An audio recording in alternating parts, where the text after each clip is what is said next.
జరిగింది. తమ్ముళ్ళు చెల్లెళ్ళు, యవ్వన ప్రాయంలో ఉన్నవాళ్ళు దయచేసి వినండి.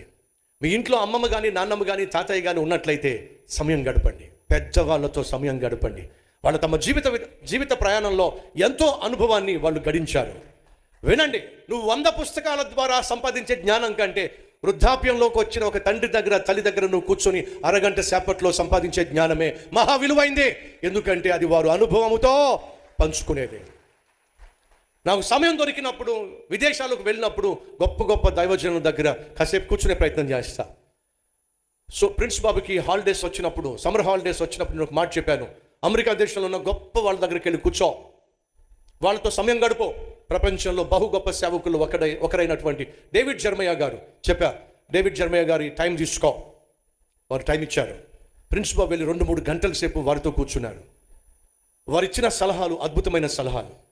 నాతో ఫోన్లో మాట్లాడి వారు ఇచ్చిన సలహా ఏమిటో నాకు చెప్పారు. అదేమిటో తర్వాత మీతో చెప్తా. 2-3 గంటల సేపు ఆయనతో సమయం గడిపాడు. అమెరికాలో అతిపెద్ద వ్యాపారవేత్తగా పిలువబడినటువంటి డేవిడ్ గ్రీన్, వారి దగ్గరికి వెళ్ళి కూర్చో.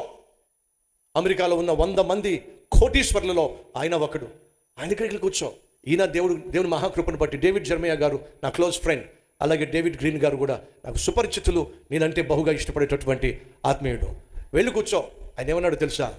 బహు గొప్ప కోటీశ్వరుడు ప్రిన్స్ బాబు మాట్లాడుతూ అంకుల్ అని అంటే, ఇక్కడ నుంచి అంకుల్ అనద్దయ్యా, నన్ను తాతయ్యాను, నువ్వు నా మనవడివి అని చెప్పి ఆ కోటీశ్వరుడు కూర్చోబెట్టుకుని తను నేర్చుకున్న పాఠాలు నేర్పించాడు. మనం కేఎఫ్సి అంటాం కదా, ఈ కేఎఫ్సి తాత ఒకటి ఉన్నారు, దాని పేరు చిక్ఫిలే. దాన్ని స్థాపించిన వారు డాన్ క్యాథీ. చెప్పారు, డాన్ క్యాథీ దగ్గరికి వెళ్ళు, ఆయనతో పాటు సమయం గడుపు. వీళ్ళందరూ ప్రపంచాన్ని వారి వ్యాపారంలోనూ సేవలోనూ పరిపాలన చేస్తున్నటువంటి గొప్పవాళ్ళు. వాళ్ళతో పాటు 1 గంట సేపు నువ్వు గడిపావంటే అద్భుతమైన విలువైన పాఠాలు నువ్వు నేర్చుకుంటావు అని చెప్పినప్పుడు పోయిన 2-3 నెలలు వాళ్ళ దగ్గరికి వెళ్ళి వాళ్ళతోనే సమయం గడిపి ప్రిన్స్ బాబు రావడం జరిగింది. ఎందుకు ఈ విషయం చెప్తున్నానంటే, సహోదరులు, తాతయ్యలను, అమ్మమ్మలను, నాన్నమ్మలను కలవండి. ఒకప్పుడు సాధారణంగా బిడ్డలను వారి దగ్గర పెట్టేవాళ్ళు, తాతయ్య దగ్గర, అమ్మమ్మ దగ్గర, నాన్నమ్మ దగ్గర మనవాళ్ళను మనవరాళ్ళు పెట్టేవాళ్ళు. వాళ్ళు కలుగున అనుభవాన్ని, సంస్కారాన్ని నేర్పించేవాళ్ళు. ఈ రోజుల్లో చాలామందికి అత్తంటే గిట్టదు, మామయ్య అంటే గిట్టదు, అమ్మమ్మ అంటే కుదరదు, నాన్నమ్మ అంటే కుదరదు, తాతయ్య అంటే ఇంటికి రాకూడదు, ఇంట్లో అడుగు పెట్టకూడదు. కాబట్టి ఏమవుతుంది? సంస్కారహీనులుగా బిడ్డలు తయారవుతున్నారు.